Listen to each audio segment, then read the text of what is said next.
Welcome to The Art of Charm. I'm your host, Jordan Harbinger, and I'm here with producer Jason DeFilippo. Here at The Art of Charm, we may not have all the answers, but we certainly have some of the questions. You like that hard T there, Jason? Certainly. And today on Fan Mail Friday, those questions, of course, are going to come from you, as they always do. We'll give you some good old-fashioned advice, sometimes a little bit of tough love, but always love, no matter what. Oh, and horseplay. We're going to do some horseplay, too, probably. Now, Jordan, are you living in the 50s? Because I haven't heard horseplay since my grandfather yelled at me when I was playing in the yard in the 70s, like, hey, cut that horseplay out, you kids. Get back in here and cook some potatoes. Is that up there with whippersnappers and get off my lawn? I thought horseplay was like a normal... I thought people still said that. I only think hipsters brought that back. Maybe that's how you got that in your lingo. But yeah, my grandfather used to say horseplay. You're trying to say I'm a hipster? What else do I use that's hipster? I say knucklehead. A lot of people are like, whoa, haven't heard that since the 80s. Yep, knucklehead's another one. Yeah. For sure. It's a good one. There are very few ways can you call someone a dumbass and have them laugh, right? Yeah. Oh, you knucklehead. Oh, that's funny, even though because I'm stupid. All right, whatever. Let's get away from that subject. People didn't come here for this, but they did come for some good advice. And something that actually went down at AOC HQ a few weeks ago, we had our Social Capital event. It's a live event. We do it every year for people who buy the Social Capital program, which is our program on networking and relationship development. So there's a bunch of guys, a bunch of gals in LA, flew in from all over the world to come to this program. Super fun. Me, AJ, Johnny, we all taught over 2 days.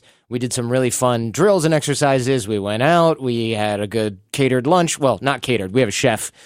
Like the chef we have at our boot camps made us bomb food because that's how we roll down there at boot camp at the Art of Charm.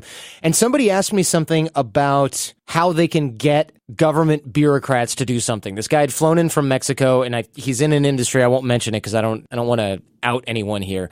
And Oscar, very great guy, nice guy, said, I'm dealing with these government bureaucrats. And I said, the only thing bureaucrats are really afraid of are bigger, stronger bureaucrats.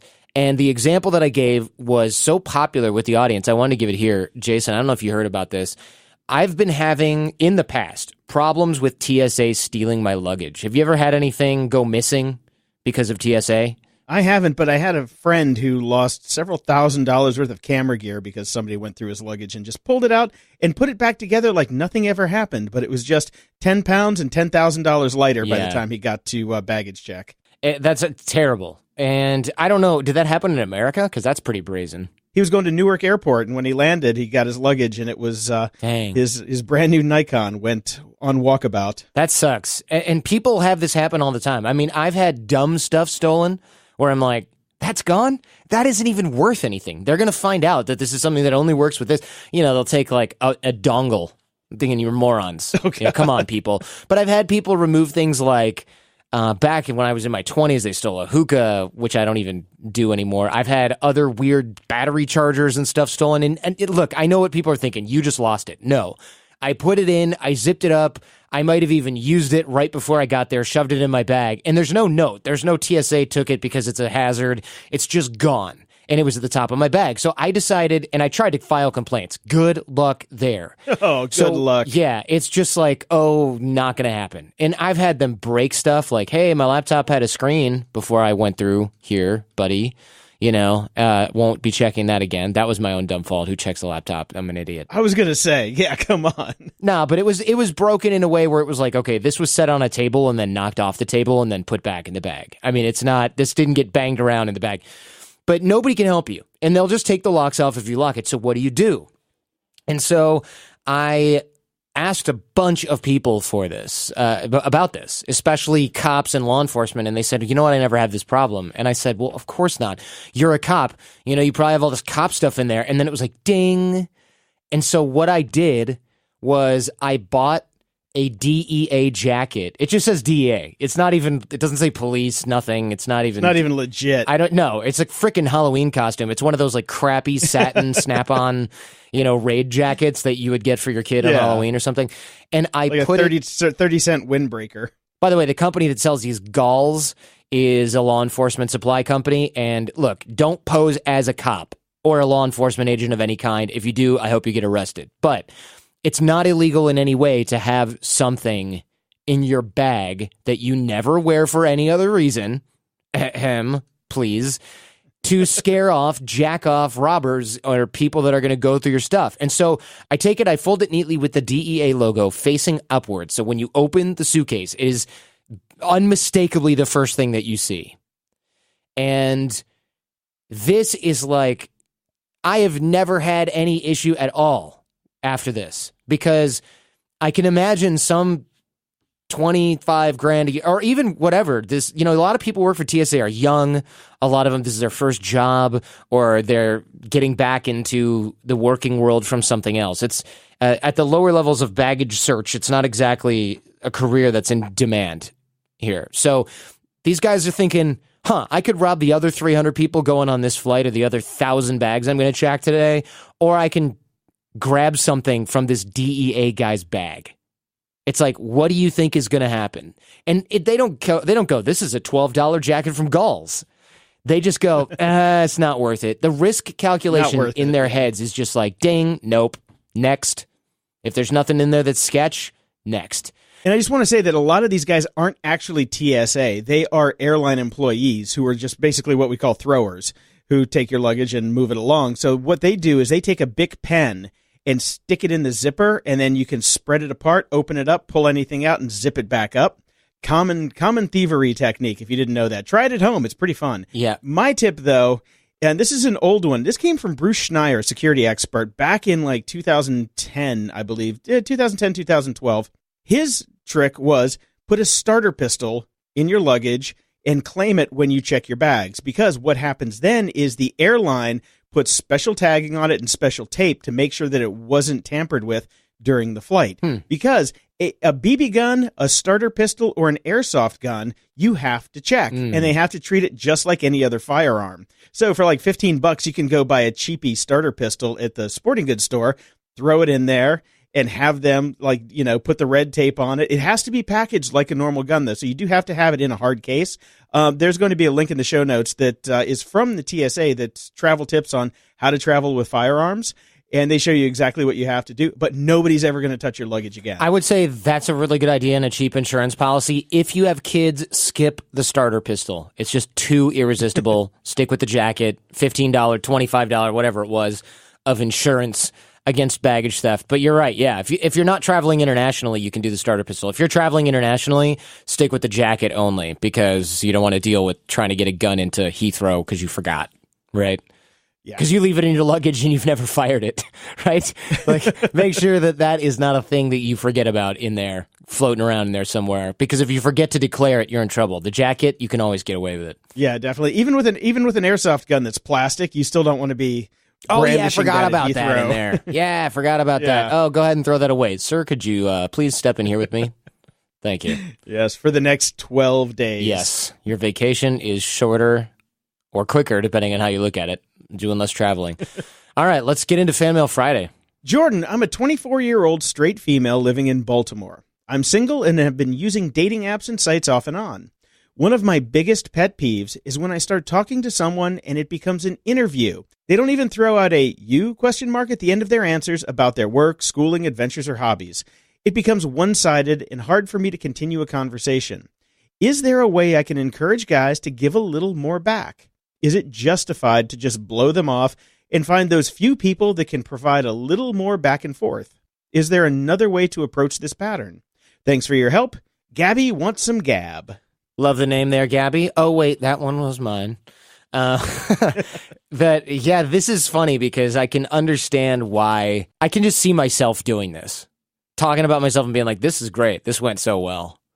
And that took me a while. I look, there's a couple tricks you can do with this. It doesn't mean the person's completely self-absorbed, but it's a good indicator. Ask them to tell stories about each of these things. Oh, how did you get that job? Oh, how did you get interested in that adventure?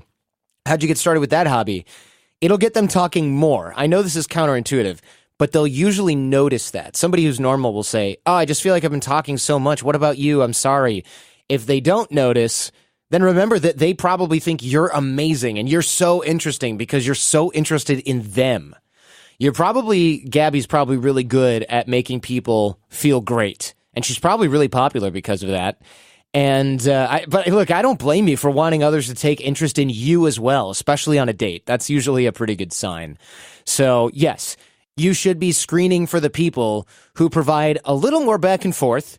But remember this, just because somebody is a bit nervous and self-absorbed on a date does not mean that they're not interested in you or that they're like that all the time. I think a lot of times on dates, and I know this from firsthand experience, we're often nervous and we're trying to get the other person to approve of us. So we start qualifying ourselves, which means we say, oh yeah, I work here, I do this, this is what I am interested in.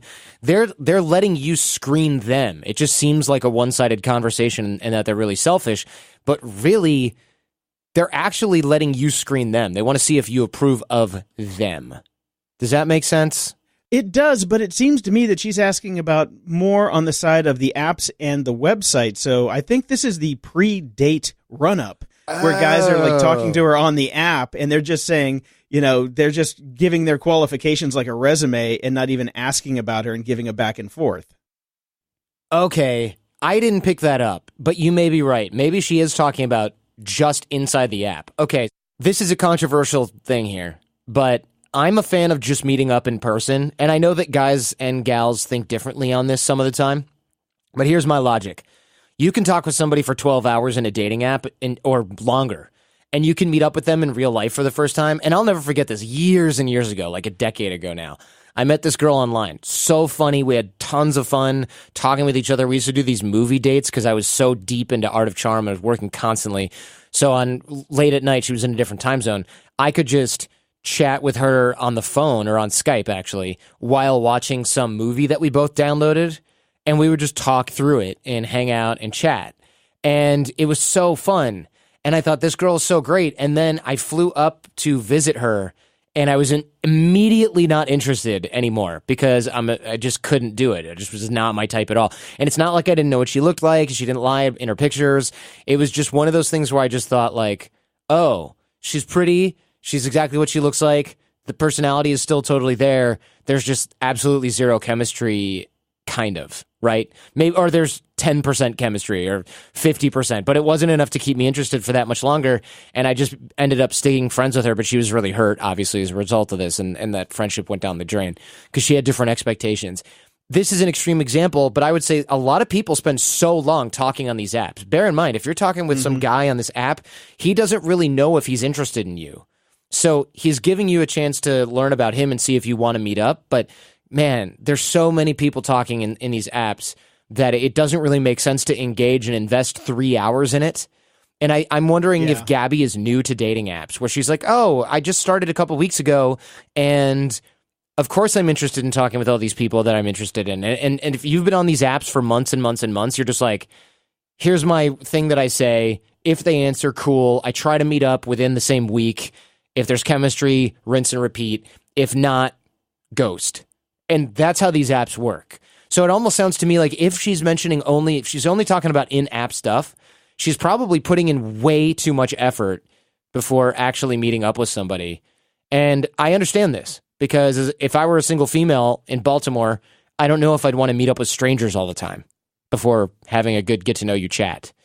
So you need to rethink your strategy here. If indeed you are talking about in-app stuff, you should meet up briefly after you just feel comfortable enough with them to do so. And yeah, a lot of these guys are probably just like, look, I'm here to hook up.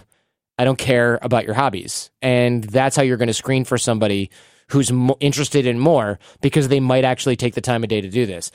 On the other hand, it's a balance. You could easily talk with that person a ton, and he's met up with 16 other women in the time that it's taken you to get comfortable with him. And that could be your loss at that point. And yeah, he could not be asking you about your story because he's texting 17 other people on Tinder just trying to set up a hookup. But I think what it comes down to sometimes is, like what you talked about in the beginning about talking to this girl online and then finally going to meet her. Talking online and meeting in person, those are two different skill sets. You can talk to somebody for years online and have the greatest relationship, and then in person, it doesn't work. Like some people are good in person and some people are good online. And also, like you mentioned, sometimes the chemistry just isn't there. You just get in the same room and it's just like, a little bit off, not really into it, Yeah. So I like your advice of just getting to meet space quickly. It doesn't mean you have to hook up. It just means like get in the same room and actually talk. Mm-hmm. Because like we used to do in the old days. Yeah, back in the day. And that dating was easier, or is easier, now in terms of quantity, but it's harder to screen because you have less to go on and people's attention spans are shorter. All right. Next up. Hey, Jordan and Jason. I love people and I love connecting with them. I can't help but walk into a room full of people with a smile on my face and a warm handshake. I know a lot of different people in my community and beyond from different industries, professions, and personal circumstances. I connect with people easily, which makes me good at my professional adventures and has brought me a lot of personal success, which I take as a privilege and make sure to give back to community through money and volunteering. I'm a confident presence in a room or in front of a large audience and speak with a large amount of credibility. See where I'm going with this, right? What are you doing right now? I'm viewed as being good with people, which I'm sure I am, or I wouldn't be doing what I'm doing. I just had to put that whole preamble in there because it was so great. Sheesh. Now, here's where we get to the meat. People think because I'm good with people, I must love being around people. But the reality is, I'm a mistaken extrovert. People burn me out on the inside. The moment I'm done smiling, socializing, and working a room, I'm completely exhausted and need to be alone. As you know, relationships take effort to maintain, and so I can easily spend dumb amounts of hours going for coffees and keeping up with my connections. I cringe when I get a business card and someone says, "Let's go for coffee." I know I need to prune my network, but I'm unsure how since this network has ensured that I haven't been without a client for many years.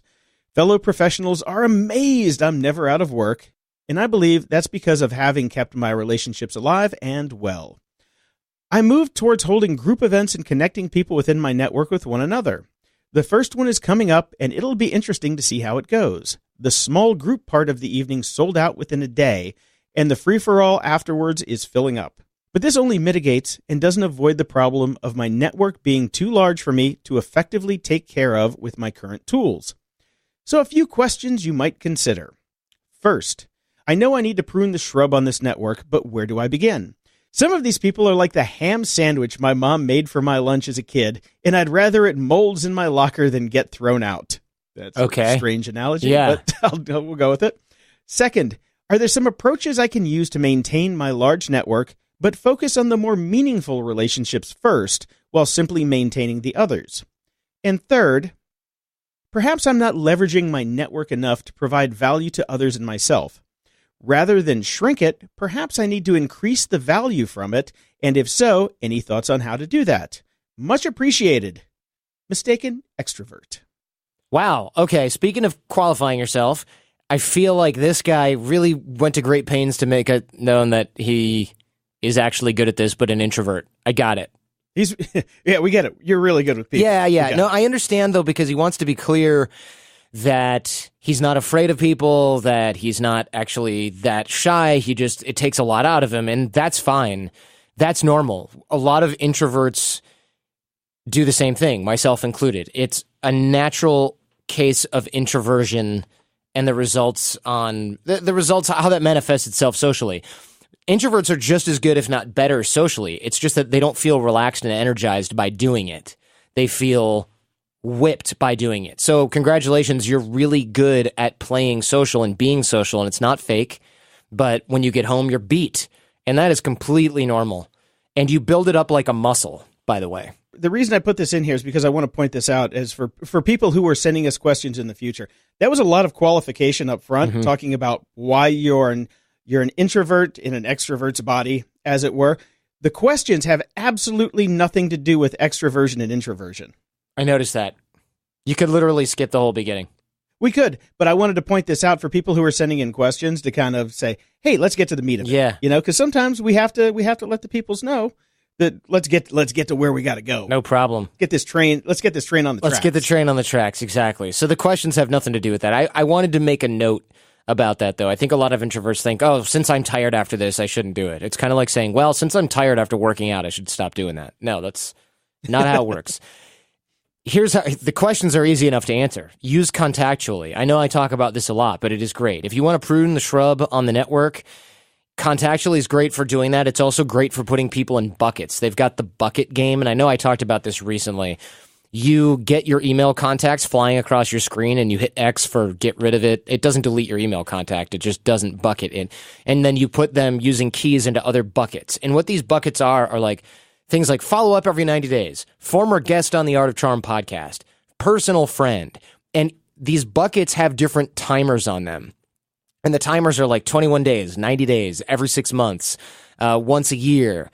And it'll pop up on your dashboard and contactually and say, hey, you haven't spoken with Jason DeFilippo in 21 days. Send him an email, or did you text him and we didn't see that, all that kind of thing. And you can choose different types of engagement. So you can have a bucket that says, call this person because they're a close friend of yours and you haven't spoken with them in 3 weeks. And then you go, oh, right.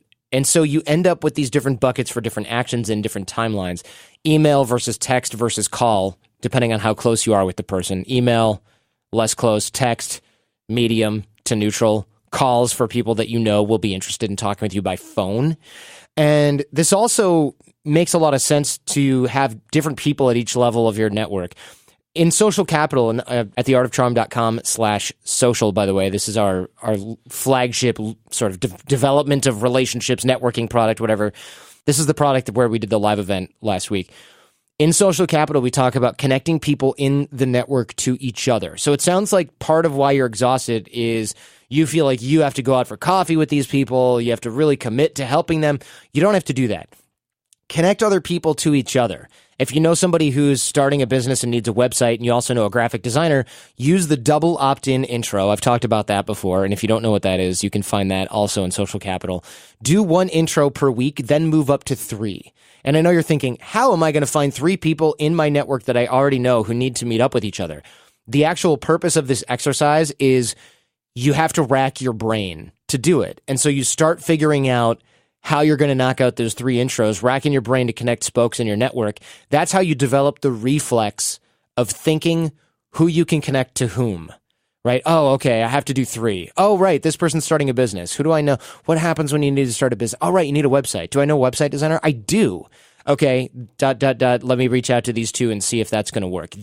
It forms the little neural pathway that says, start thinking about how you can introduce other people. That reflex will fire faster and faster, and eventually, as soon as you meet someone in real life or at an event or whatever, one of your first thoughts will eventually be, who can I connect them to using the double opt-in introduction and add value to both? Then you're not stuck like, oh, I've got this shoebox full of cards and they all want to go have coffee and ugh. You can actually just, as soon as you meet someone, say, oh, I know who you should meet. And you can make the introduction that day and you'll be knocking these things off. And eventually, if you're in sales or a business where you have to network a lot, you're going to be introducing people like every day. And it's going to get a lot easier. And you're going to build that social muscle. And you won't have to do as much in real life hanging out with people for coffee because they gave you a business card at World of Concrete in 98, which is exhausting for anybody, extrovert or not. You can find more about Social Capital at theartofcharm.com/social as well, if you're interested in that, or just grab some of the free stuff. We also have Masterclass, which is a little toe in the water for some of that stuff as well.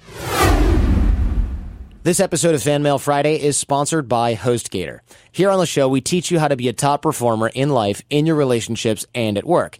And one of the ways in which you can do that is to establish your online presence. That's where our friends at HostGator.com come in. They offer reliable web hosting and a seamless experience with their new optimized WordPress package.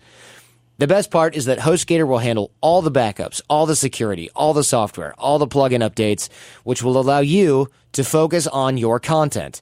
If you've ever run your own site, you know how important it is to do regular updates to keep that site safe and secure, or as safe and secure as possible in today's world. And HostGator automatically handles all the updates when they're available, so you're as safe as possible. Not only that, but they're giving you up to 50% off. So go to HostGator.com/charm right now and take advantage of that discount and get your own site. Finally. I've been getting a lot of email from y'all lately talking about how the show has become a huge part of your self-development journey, which honestly is incredible.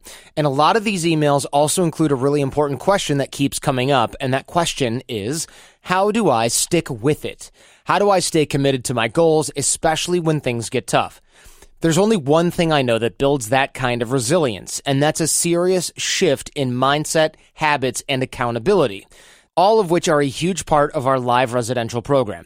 So if you're serious about becoming great, but you find yourself falling off or losing focus or just getting frustrated along the way, then hit me up. I'm Jordan at theartofcharm.com, and let's talk about how to get you back in the game and how AOC can help you stay there. Hit me up at jordan@theartofcharm.com or go to theartofcharm.com/bootcamp to learn more. If this is your first time listening, Fan Mail Friday is a great sample of how we operate, but by no means a full helping of all we have to offer. Listener interaction is one of the favorite parts of the show for both Jason and I, and our typical content is much more in-depth. We have well-known top performers in their field, and we work to unpack their methods and their hard-earned insights. These are people you either know or you should know, and we use this longer format to help you understand what processes or steps they used, which help them become successful. And then, of course, we distill those concepts so you can apply them to your life in a practical way. For a great place to start, check out some of our most popular episodes at theartofcharm.com, where you can find the best of, as well as our fundamentals toolbox, which includes what we like to call the basics of mixed mental arts, including topics such as reading body language and nonverbal communication, the science of attraction, negotiation techniques, networking, influence strategies, persuasion tactics, and everything else that we teach here at The Art of Charm and in our live residential boot camps. We'll send all that to your inbox if you go to theartofcharm.com/challenge. And to learn more about our in-person training, go to theartofcharm.com/bootcamp. Thanks for listening and supporting the podcast. For a list of all of our amazing sponsors and those discounts that come with it, visit theartofcharm.com/advertisers. Now, back to Fan Mail Friday. All right, Jason, next. Hi, guys. So I have a dilemma. For the better part of a decade, I worked towards certain goals in my life, sacrificing a lot of time and effort into learning my craft and building a career. I started a business and it went well for a while, then it crashed and burned. After that, I had no money, no job, was in debt, and went into a deep depression. When I was at rock bottom, I told myself that I never wanted to be there again and began to work to dig myself out of that hole. Several months later, projects that I worked on years ago started to bring in a lot of residual income. I was able to pay off business debt, got a great job, hustled on new projects, met my wife, and we were about to close on a house and go on our honeymoon. So life is good. During that time of reinvention and growth, I wasn't able to do some of the things I used to do with many of my friends. I just didn't have the time, and we grew apart. Now I feel like they resent me in some sort of way for my success that I worked so hard for, and even feel a little bit guilty that things aren't like they were in the past. Are these feelings of guilt normal? Any insight would be appreciated. Thanks for all you do on the show. I learn so much every week. Signed, Friendless in Seattle. All right, Friendless in Seattle. I think it depends on what you mean by, is this normal? It depends on what you mean by normal. You are normal for feeling these feelings, and your friends are also normal for having those feelings.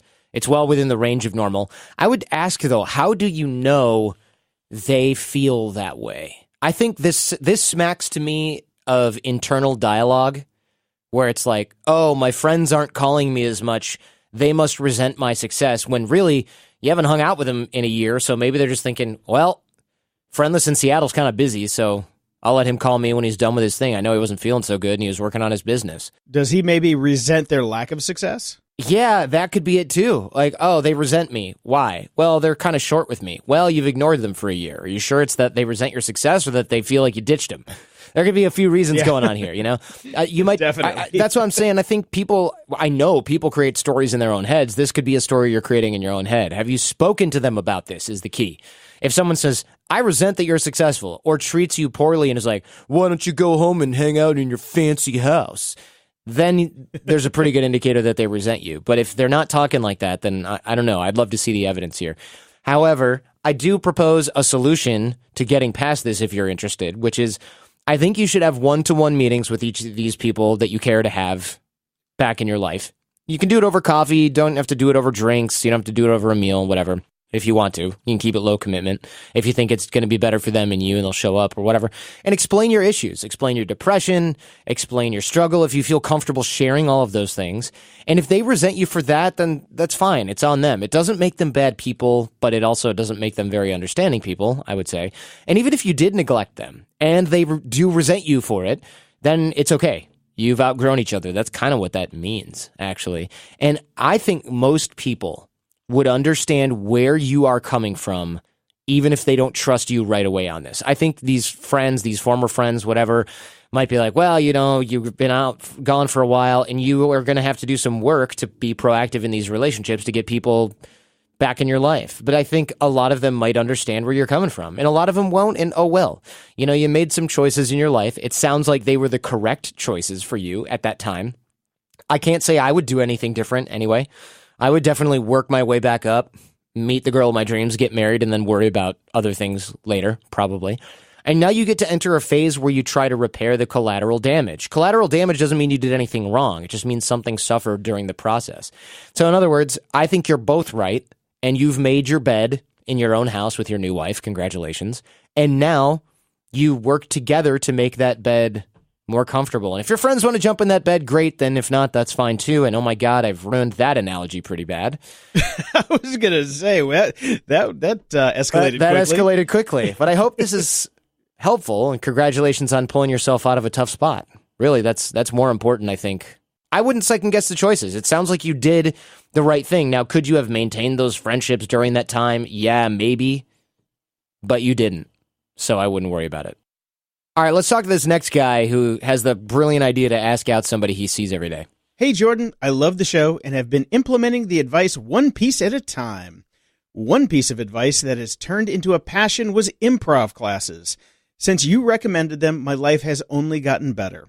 It's helped with anxiety, self-deprecating thoughts, and is a whole lot of fun. I've developed feelings for a person in my class. She's hilarious, an incredibly intelligent microbiologist, and a few years younger than me. But she's also the teacher. Killing me. I would love to ask her out, but I can't help but feel that it would be inappropriate considering we are stuck in the same place for hours every week. How would you recommend going about this? Should I bite the bullet and give it a shot, or should I suck it up and look for someone else? Does the advice, don't dip the pen in the company ink, apply here? I look forward to hearing from you. Regards, Pen Seeking Ink. Okay, well, it's funny that he asks this because it's really not the company ink, but anytime that you decide to inject sexual tension and act on that sexual tension in a social setting, you are taking a risk. I'm not saying you shouldn't take that risk. I'm just saying there's always a risk there, and it can ruin situations that were otherwise pretty good. So the question you have to ask yourself is, are you willing to ruin improv class and your relationships with everyone in it because you might have to leave? She's a teacher. She doesn't have to go anywhere. If things don't work out, she can say, please don't sign up for my class again. And you should respect that. So are you willing to ruin improv class and ruin that relationship with her potentially? That's the question. So imagine the worst case scenario there. That's what you should say is more likely to happen. Because, of course, whenever I ask this, guys are like, yeah, or I'm banging the improv teacher, bro. And it's like, yeah, let's go with 1% chance of success, 99% chance of failure. And that's not really an accurate stat, of course, but I'm saying, what if that was the probability? Probably 99.9 and 0.1. But who knows? Who knows? It could be 50-50, but the consequences have to be measured up. That's why it's never wise to dip the pen in the company ink, because even if there's only a 1% chance that something goes wrong, that's your job and your career. So the risk is too high. It sounds like you really love the people in this class. You really love improv. Do you really need to do that? I don't really get this. So my solution here is go out as friends. You can go out in a group and you can build the beginnings of that relationship with her and test the waters without risk. So if there's no chemistry, if she's not that interested, if you go out a few times as a group with all the other improv people, and then you say, hey, why don't we get dinner sometime? And she's like, yeah, I don't know. I'd rather just sort of stay friends. You can be like, hey, totally cool. No big deal. And then you can get on with it. And since you have a history of hanging out in a group, it doesn't have to be like, oh, there's the guy that I rejected. You can literally just forget about it. She's not interested. Fine. It's much better that way. Trust me. You have to build this platform that you can go back to. Otherwise, you have no social standing to return to other than the class, and it's going to be like, oh, God, there's that guy that asked me out. So if you go out a few times and then you say, hey, let's catch dinner or do something alone, and she goes, actually, I'd rather just keep it pro because, I've had bad experiences with this. You can say, actually, that's pretty wise. Maybe we shouldn't do that. You're right. Oh, well, cool, no problem. And then you can go to class and you can forget about it, and you guys can flirt all you want then, too. It's not worth it. If you ruin this opportunity for you, you're going to be kicking yourself and going, why did I do that? Especially when you can slow play it, become friends first, and if it's going to work out, then it'll work out and everything will be fine. It's just going to take longer, and most people don't want to hear that. They want to figure out how to get it now. But that's not how it works. Oh, and also you asked if you can reference Art of Charm in an app you're building later on in the letter. Yes, you can reference, anyone can reference Art of Charm in a positive way, especially anytime they want. You don't have to ask me permission to that. You don't have to ask me permission to link to the show or share the show or download the show and put it on CD-ROMs and share it. I don't care. Just don't charge for it because it's a Creative Commons license, and I don't want people doing commercial stuff with my free stuff. How's that? All right, next up. Hey, Jordan, a few years ago, I had to change jobs, and for context, I'm in my 30s. As part of my networking strategy, I'd invite old colleagues and classmates to lunch, and we'd catch up on life and discuss my job search. Every lunch went great. At the end, they'd thank me for inviting them out and suggest we do it again sometime. I'll tell them to give me a call anytime they'd like. Several months later, we'd repeat the process almost exactly. During the same period, I'm getting lunch or beers with other colleagues, and the same pattern repeats. I set up the thing, it goes well, but it's always me initiating. Then I start to realize that the same pattern occurs in my non-business and social life as well. If I don't organize something, 99% of the time, nothing happens. When I do organize something, people show up and enjoy themselves. Also, they keep showing up to repeated events. In that same period, I'll see them doing other things on Facebook with other friends. And perhaps the other friend is the organizer of those things. I don't know. A friend once joked that society exists to tell you that your head is on fire. I never heard that. I have never heard that either. Yeah. It's an interesting one. AKA, we don't notice when we're the asshole. That's a stretch from head on fire to Yeah, the asshole, sure is. Okay. Went there. Not escalated quickly once again. Yeah. Exactly. I'm getting mixed signals from literally everyone in my life. On one hand, people show up. They don't have fake excuses. They don't ghost me. They enjoy themselves and they express interest in seeing me again. On the other hand, people rarely call me for things. I'm the initiator 99% of the time. Am I an asshole or other people just lazy? Signed, Ian the Initiator. Well, Ian, it's impossible to get into someone else's head. And a great way to get depressed is to think that you can read other people's minds and then create a narrative around it. Trust me, I have a lot of experience thinking I know what other people are thinking and having it drive me effing crazy, and it's not nice. It's not a good way to be. The feedback you're getting is actually pretty good. In the scheme of things, people are showing up, people are expressing interest in doing things again, and people are answering your communication. So congratulations, you're in like the 90th percentile of friendships with a lot of these people. And the truth is, many people don't organize things. Many people. I've got a huge group of really busy friends here in Silicon Valley that are very proactive in organizing things, but I haven't had this in my entire life. This particular circle is full of great social people and a lot of women, which has helped a lot because they're more keen to organize. I don't know what that is. They're just more organized people in general, especially in my circle. And I also think it took me 3.5 decades of filtering to find people who were like me and that they cared enough to keep in touch with friends and colleagues. And this is unusual as far as I understand it. So don't take this personally. Keep filtering, keep your network rocking, and remember, these people may in some ways be thoughtless in the moment, but I don't know. I find it doubtful that they would be doing this on purpose. It's very possible they think the relationship with you is excellent. And I would only start to worry here if you had no close friends and you felt lonely because of that. But that's not really what I'm hearing here. So I think you might be doing just fine and you're just not used to the way these people interact. And also, if you're having a similar problem and you moved to a coast or into a career circle or an industry where people are much busier and lead more hectic lives, I've done that. I moved from the Midwest, Detroit area, to New York and then to LA, and it just made my head spin with how insane everything is, how busy people's lives are. The culture of the city was different, how little people interact, even with some of their close friends sometimes, because they got so much stuff going on. I remember me, AJ, and Johnny had a housewarming party in Hollywood, and we had talked to we'd just moved there.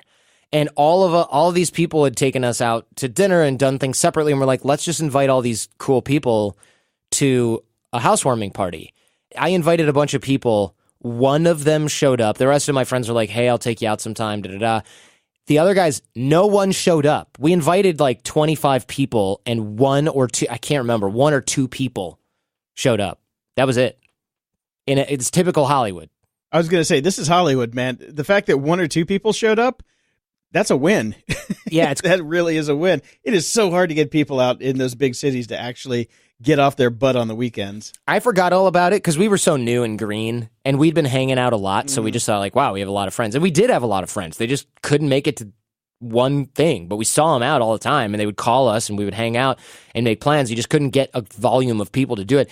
And I remembered this. I was reminded of this at the Social Capital event because she came, one of the people who I invited came to the event and was like, yeah, you learned about LA, blah, blah, blah, blah, blah. We had a lot of cancellations. And then she's like, remember when I came to your housewarming and it was just me and that other guy or girl? I can't even remember who it was.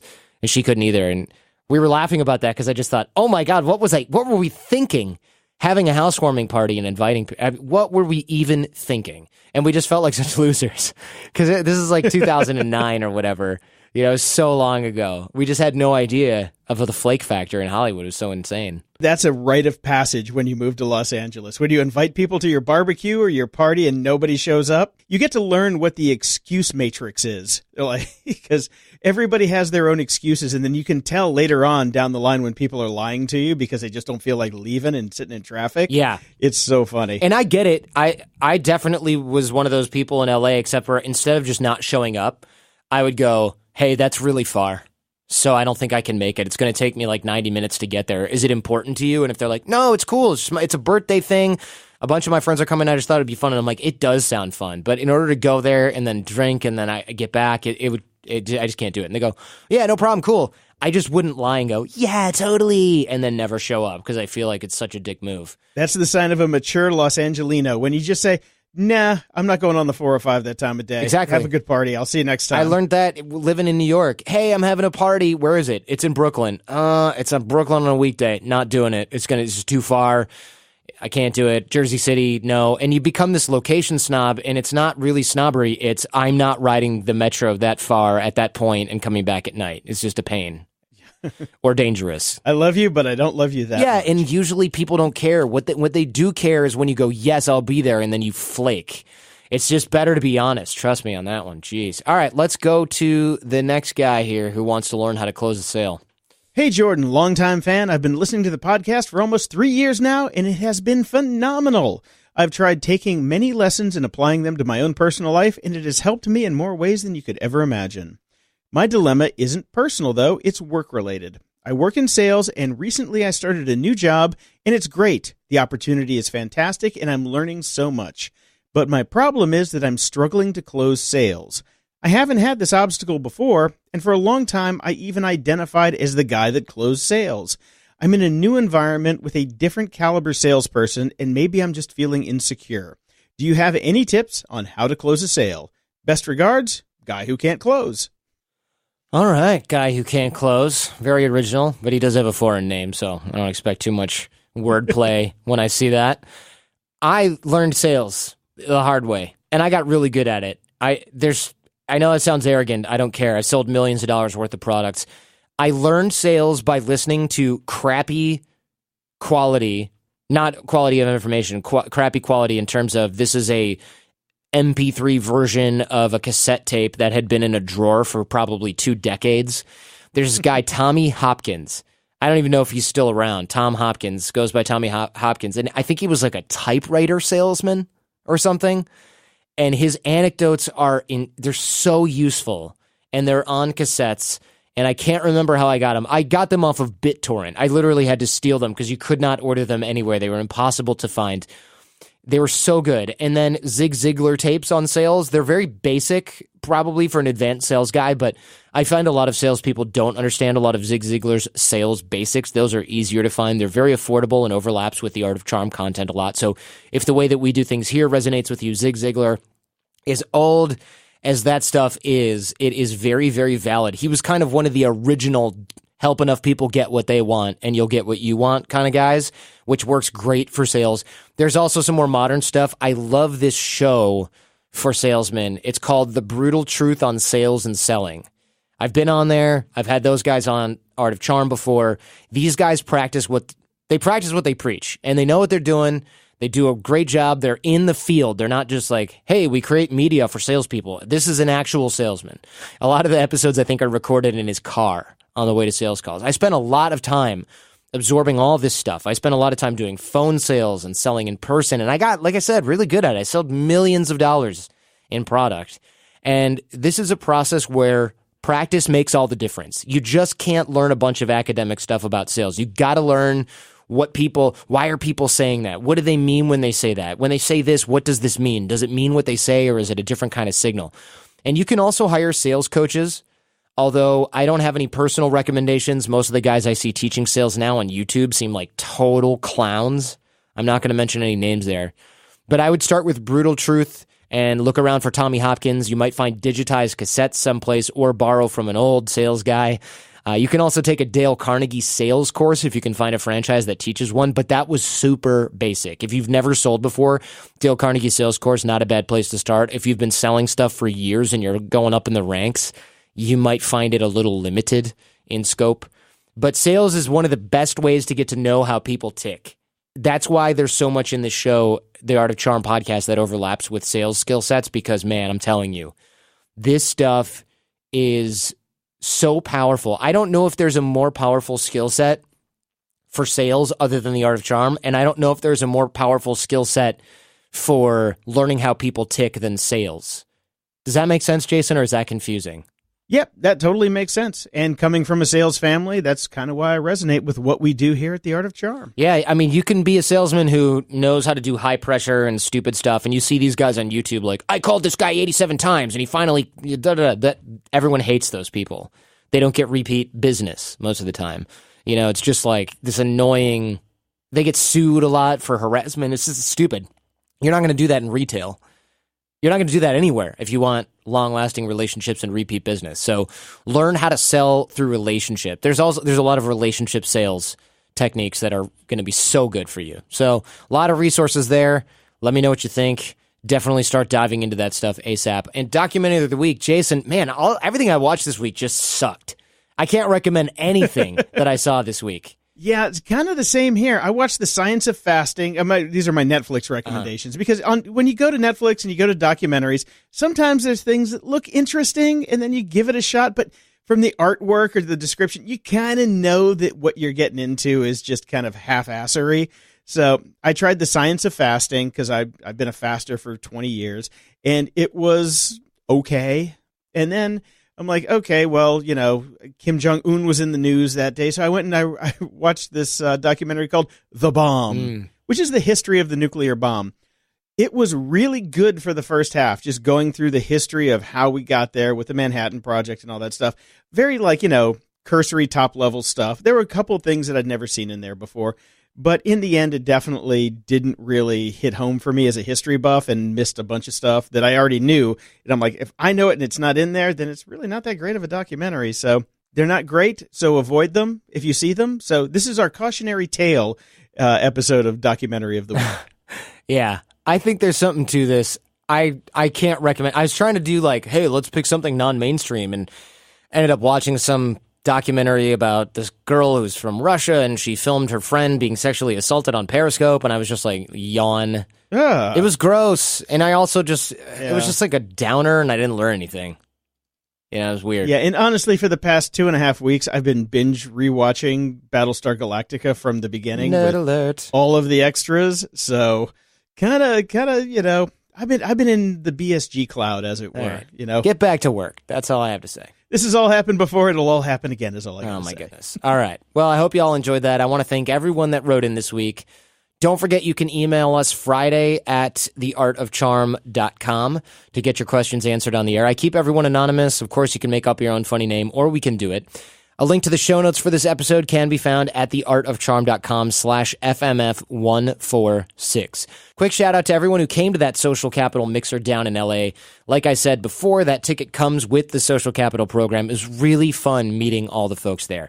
Social Capital events are unisex. I do a little mini workshop on networking, nonverbal communication, body language. A lot of fun meeting people from the Social Capital VIP Slack chat as well. And if you missed it, don't worry. There will be another one next year as well. Are you in a strange land listening to our familiar voices? If so, hit us up. We'd love to shout you out. Love to hear from you either way. I'm on Twitter at The Art of Charm. It's a great way to engage with the show. I'm also on Instagram at Jordan Harbinger. And I'm on Twitter at JPDef and Instagram at JPD. And as always, you can check out my tech news podcast, Grumpy Old Geeks. Just go to GOG.show to find out more. And don't forget about the Art of Charm Challenge. We're taking you step by step at becoming better at making those personal and professional connections. A lot of drills and exercises like the things that you hear on the show here. A lot of practicals for both guys and gals. So check that out at theartofcharm.com/challenge. More from AOC at theartofcharm.com, including info on our live residential boot camps that we run every week in LA with AJ and Johnny. If you really want to dig into this stuff, work on those AOC skills with AJ and Johnny as your coaches. That's at theartofcharm.com/bootcamp. Stay charming, get out there and connect, and leave everyone better than you found them. Hi, this is Ben Domenech, the host of the Federalist Radio Hour. We're a daily show coming to you 5 days a week from Washington, D.C., where we interview our nation's top journalists, politicians, authors, chefs, economists, entertainers, and more. If you're looking for a contrarian discussion on news, politics, or culture, give us a listen and subscribe at podcastone.com, the new Podcast One app, or at Apple Podcasts.